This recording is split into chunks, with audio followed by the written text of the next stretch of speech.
Yo, what's up everyone? It's your boy Crisp Purpose, back at it again with another Gems of War top 5 video for you guys.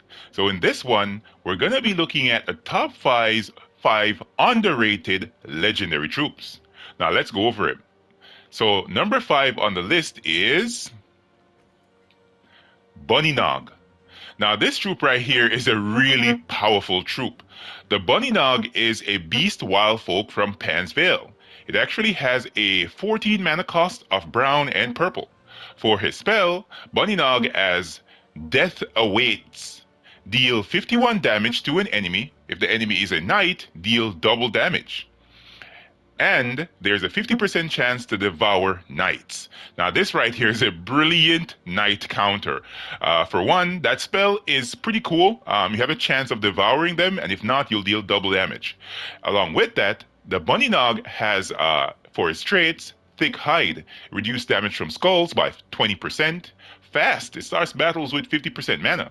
And Nasty Teeth, it deals times 5 times, I should say, skull damage versus knights. Now, when it comes down to this particular typing of troop that has a percentage chance of devouring a particular type of troop, this one here stands out. Now, if you look at all these troops, if you go into the troop menu, right, and you type in, let's type in Devour, and we're going to be able to go over all these troops. So for one, you have Bunny Nog. That's the most powerful version of this type of troop. There are others though. So for example, you have troops like, let me see if I can find them here, the Bone Biter, which is having the ability to devour undead troops. Along with that, you have Dragon Crusher. He has the ability to devour dragons. It's also impervious, so this is a good option as well. You also have Elf Eater. So these are some notable runner-ups. Along with that, you have the Gob Chomper, which is an empowered troop. Counters goblins very well. You know what I mean? You can actually cast this at the start of the battle and end up devouring goblins, and it does double skull damage versus goblins right there in the Goblin Slayer talent. But yeah, Bunny Nog is the best option. It's the only one that's going to be dealing 5 times skull damage versus goblins. Now, I have it up front on this team for obvious reasons because I want to make sure I make use of that Nasty Teeth. And along with that, I have the Wild Queen right here. The Wild Queen needs no introductions. Excellent troop. I'm going to rip off their attack and give it to the Bunny Nog. And along with that, create some skulls and green gems on the board. All right.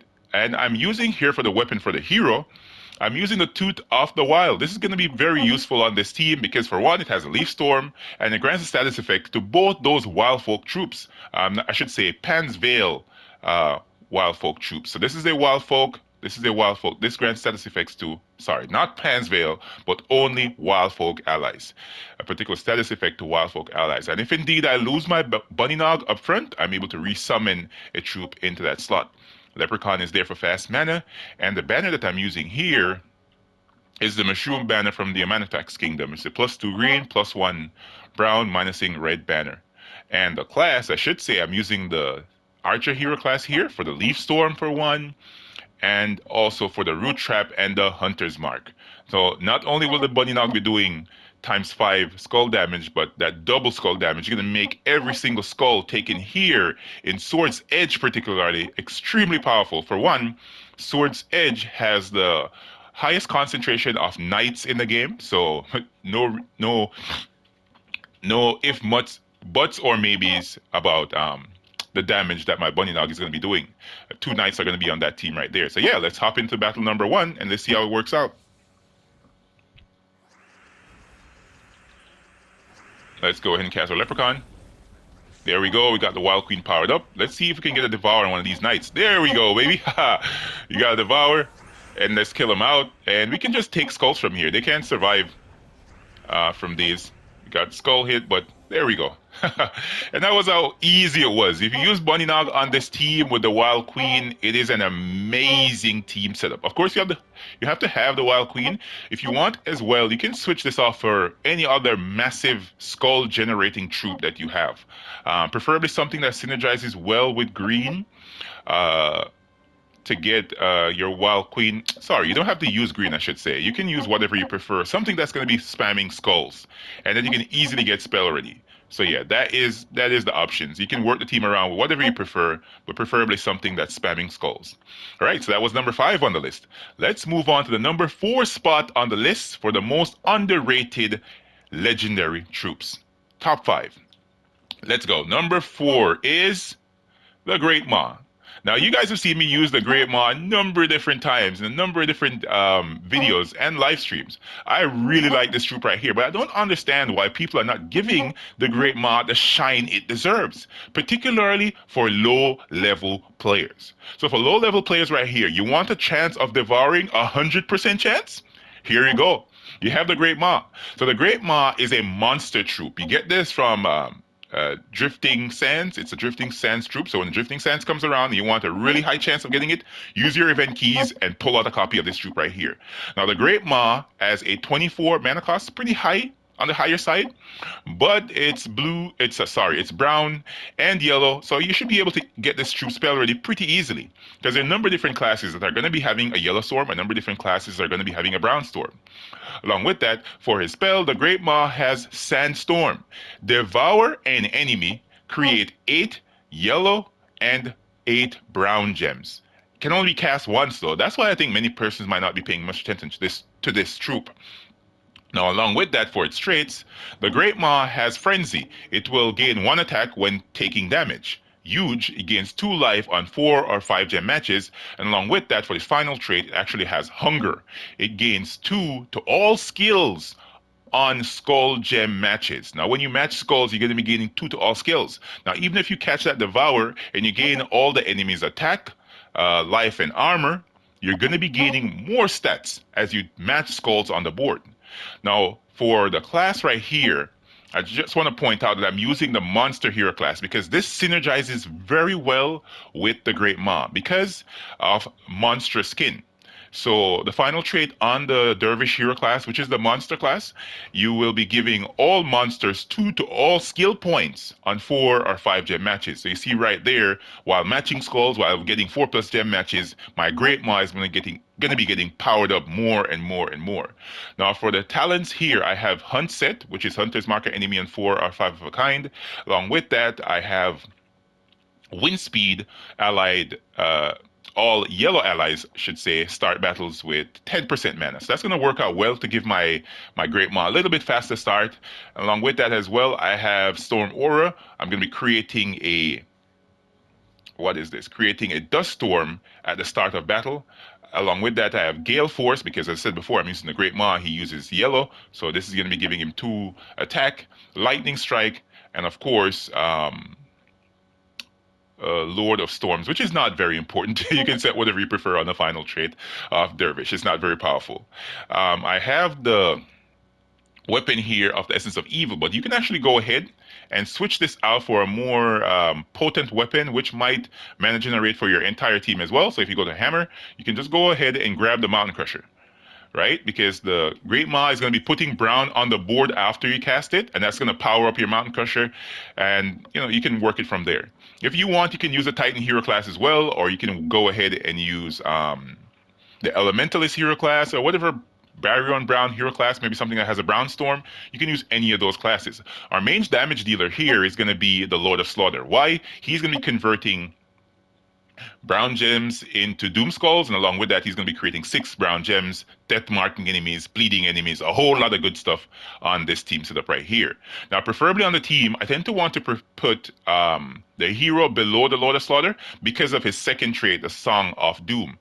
Reason being, this can backfire at times if indeed you do not catch those 4 plus gem matches to get your true spell ready, or you do not get your Thrall spell ready, because I'm using Thrall right here for being the main mana generator for the team.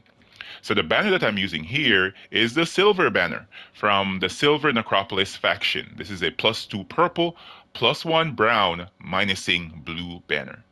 So yeah, that is the team setup. Let me go ahead and change my medals here. I think I'm going to go up to Golvania as well. Much better to use this team in Golvania.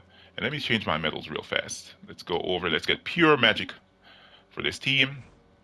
Yeah, let's hop into battle number 1. and test out the number 4 troop on the top 5 underrated legendary troops. Okay, let's go ahead and see if we can get some mana to our Thrall. There we go. Very nice. We're going to leave that 4+ gem match for them. Let's cast our Thrall. Very good. We got our, as you can see, this troop is gaining stats right there because of the Dervish hero class. So if your troop isn't as strong, you can definitely use this and bulk her up. There we go. And then we're just going to cast our Lord of Slaughter right here. We're not worried about anything, whatever gem matches come, and we can just take simple gem matches. We don't need to cast our Lord of Slaughter over and over again, but if you want to, you can just spam it up. Just like that. You don't need to look for alignment or worry about alignment. You just cast a Lord of Slaughter. Once you get that Devour, you just cast a Lord of Slaughter and you skull them into dust. All right, so that is the number 4 spot. Let's look at the number 3 spot on the top 5 underrated legendary troops. Number 3 is Oniras. Now, you guys must know that I had to place Oniras on this list. So many players are not making use of this troop right here. If you don't have enough magic to execute some of the teams which you would like to execute, put on this troop. Now, if you have a spell damage team that's not doing what it needs to, put this troop right there.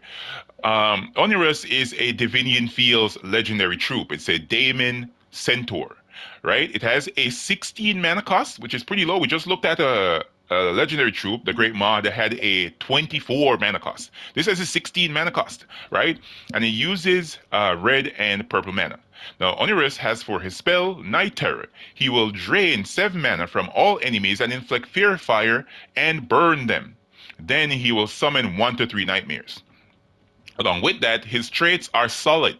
He is immune to Fear, Fire, and Burn, and he has Wild Magic, a 25% chance to create a ×2 wild card when matching 4 or more gems. Psychic Affliction, he will eliminate 1 magic from all enemies when an ally casts a spell. Now on this team setup right here, I'm going to be taking out a lot of magic from the enemy team. Along with that, I'm going to be dealing a massive amount of damage. I have on the team Draculus. Now this team right here is my super life steal team, right? Dracula is going to be stealing a mountain of life, and along with that, he's going to be tanking like crazy. Not only does Dracula has a small amount of skull damage reduction, because I'm stealing life, it's going to be pretty hard for the enemies to kill me out on this team. I have the Scarab Blade here as a mana-generating weapon, and for the class, I'm using the Sunspear hero class, mainly because of the Heatwave final trait, which is create a firestorm at the start of every turn. So this is going to be really, really good. I have Snap Freeze set as well, Root Trap, Fire Starter, that's not important. You can set whatever you prefer. Gift of Fire to give an additional magic to my Draculus. Water Mastery, just to give additional blue. Mastery to my hero right here, and the Fireblade, which is as important because I don't have the hero up front and I'm not burning the enemies. Thrall is going to be here for generating mana, of course, and there is Oniras at the back of the team. The banner that I'm using here is my favorite banner, the Abyssal banner from the Blighted Lands. So yeah, let's hop into a battle. Let's go back to Sword's Edge.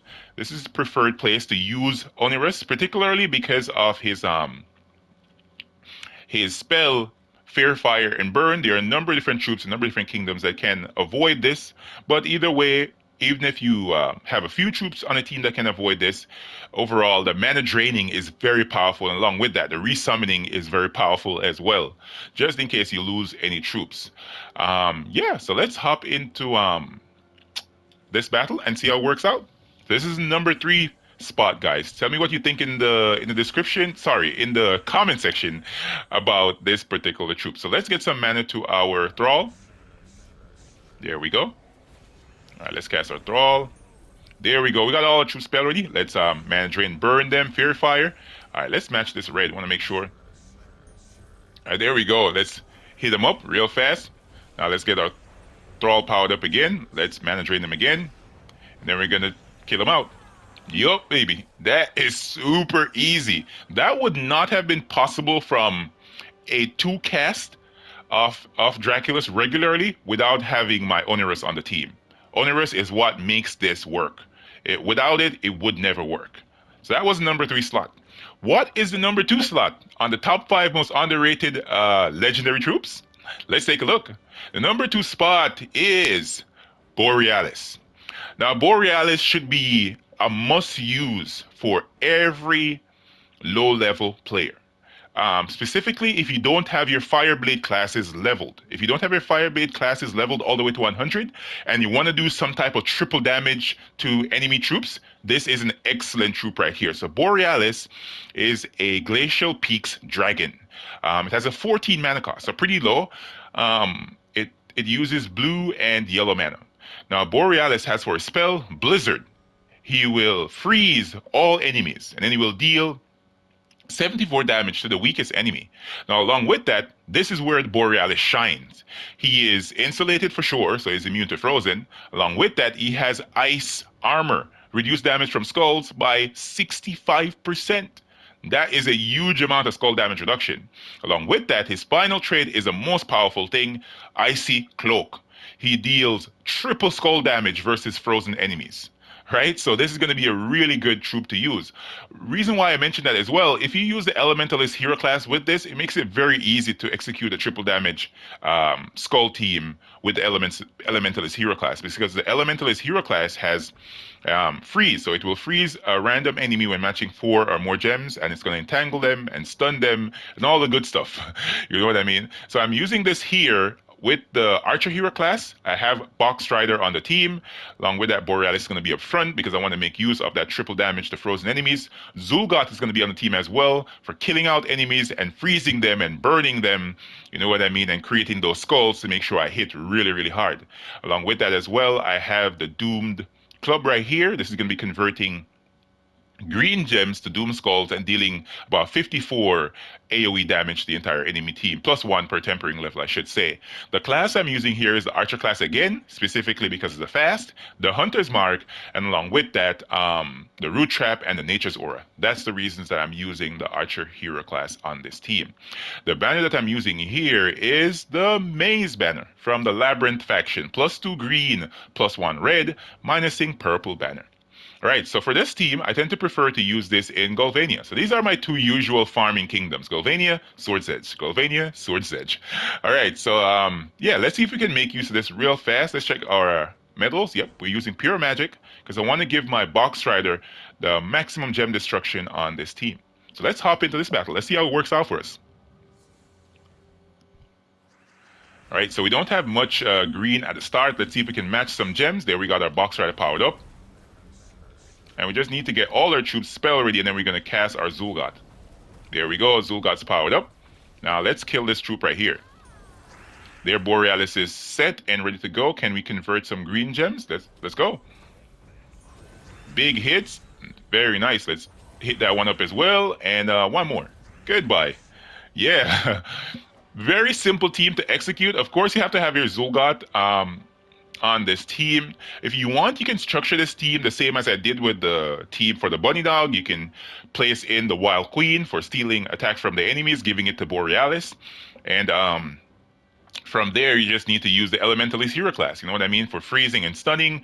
You know, you can play around with it to whatever way you prefer. But this is a very effective team in killing out all the enemies very fast, you know. And yeah, I hope you guys like it. So let's move on to the number 1 slot. So what is the number 1 most underrated legendary troop in this top 5 list? That number 1 is Shagra.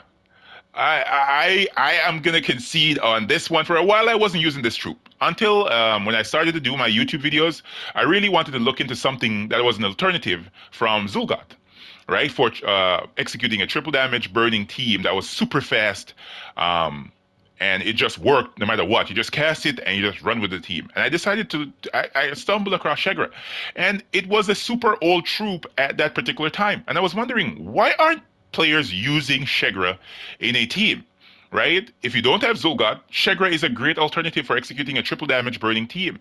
Now, you guys have seen me use this on a team with Flaming Oni before, and it works. It works super fast, really, really well. So on this team, I decided to put Infernus on this team. Now, Shagra is a Broken Spire elemental dragon. It has a 14 mana cost of brown and red. Shagra has for his spell, Lava Strike. create 7 red gems, then convert all red gems to skulls. Right? So in many instances, you're going to be able to cast your Shagra without getting without worrying that you have alignment. Just cast it; it will create a 4+ gem match to make sure you keep the turn. Now Shagra has 4 traits: huge, gain 2 life on 4 or 5 gem matches; Pyromania, deal double skull damage versus burning enemies; and Molten, burn a random enemy when matching red gems. Now right there, it has all that it needs to kill off the entire enemy team. So I'm using this, of course, with my Slayer hero class right here, specifically for, of course, triple damage burning to triple skull damage to burning enemies. And I have Ferocity set, Chill of Death, Firestarter, Vengeance, Bloodthirsty, and of course, Fireblade, dealing triple skull damage to burning enemies. The weapon of choice is, of course, the Scale Guard Protector. Why? Because it explodes red gems, and it has shielding in the weapon upgrades, in which it will barrier myself when I cast it. Here is Infernus on the team. He is going to be burning all enemies on a 4 or 5 gem match, which is going to be very cool. And along with that as well, this is one thing that this has above Flaming Oni, in that it has Fiery Death, the summon a firestorm when an enemy dies. So yeah, Leprechaun is going to be at the bottom of the team, and the banner that I'm using here is the Crypt banner from the Crypt Keepers faction. It's a +2 red, +1 purple, -in green banner. All right, so let's hop out, and we're in Golvania, and let's see if we can execute a really fast team with this one. Okay, so do we have any 4+ gem matches on the board? Let's check. No, we don't. Let's go ahead and cast our Leprechaun. There we go. Everybody's burning. Very good. Look how fast that was, man. And one more match should do it if we can get it. If not, we're just going to get our troops spell ready. Come on, baby. Don't take too long. All right. The AI wants to give us a skull hit here, but we're not going to allow them. I thought so. I thought so. All right. Let's go ahead and cast this. And now let's kill him. There we go. That's basically how it works, guys. Super quick. Let's try out one more battle. Let's see if it works smoothly. Now, preferably, this isn't the kingdom where you want to execute this team all the time. The best kingdom to use this particular team is Sword's Edge, because there's only one troop there that's immune to Fear, Fire, and Burn. And there are about 3 troops in Golvania that are immune to Fear, Fire, and Burning. There we go. Got a Shagra powered up. Nice hits. Perfect. All right, let's match this. Enemy's going to take skulls. Let's cast our Leprechaun again because we got his spell ready. And let's cast this. There we go. One more hit should kill that one out. There it is. So yeah, this is a super cool team. If you're at a lower level, you don't have Zul'Gott, man, use this. If you don't even have Infernus, right? So if you don't have Infernus, let's type in Burn right here. And we're going to find another troop right here. So you can use Flaming Oni, of course, as I said before, on this team. Now, another low rarity troop that you can actually use, let me see, let me go down, that you don't have to worry about matching gems, right? You just cast your Leprechaun and it will get them burning. Let me see, where is that troop? Here he is, Pyrophemus. Pyrophemus can actually be used on this team. So if you put him in right there, this troop right here can create 1 burning gem when my turn begins. Now that's the final trait, which is a Trail of Fire on this particular troop. It's from Broken Spire. It's a legendary troop as well, so you can use this in exchange for what's the name, Infernus, and of course Flaming Oni. Let's see if I can try this out on a battle. Hopefully it goes well. All you need for this to work is a red gem on the board. Either you're going to match it or you're going to explode or whatever you prefer. And there it is right there. So if I explode the board with my Leprechaun, the green gem right here, these green gems right here are going to explode this gem and it's going to burn the entire enemy team. Let's match that first. Let's do it. There it is. So they're all burning. Let's cast our weapon. And now let's see if we can kill out these enemies. Perfect. So we got 1 kill. Let's match this down. Got another kill. Let's match this one up. Got another kill, and our troop is spell ready, but we don't need it. There we go. So that's basically how it works. You can use Pyrophemus on this team, and it works really, really good. 20,000 Gold, not bad. So yeah, that is the team, guys. So let's go back over it and show you guys. So up front on this team, I have Scale Guard Protector, Shagra, Pyrophemus, or Infernus, or Flaming Oni. Those are your best options for use on this team right here. You can you can switch around and put maybe a different troop that can burn the entire enemy team. But for me, I tend to prefer using something that is going to be make it super fast, in which I don't need to match that gem. The only troops I need to worry about matching gems for is the Scale Guard Protector, and of course my Shagra. And yeah, so that is the end of the top 5 underrated legendary troops. I hope you guys found this video informative. If you did, definitely hit that like button, comment to let me know what you guys think, and of course share this with your guild to send them over to look at our PvP teams, Guild Wars teams, our Explore 12 teams, and of course the Viable Ranking series. Alright guys, I'll catch you in the next one. Peace.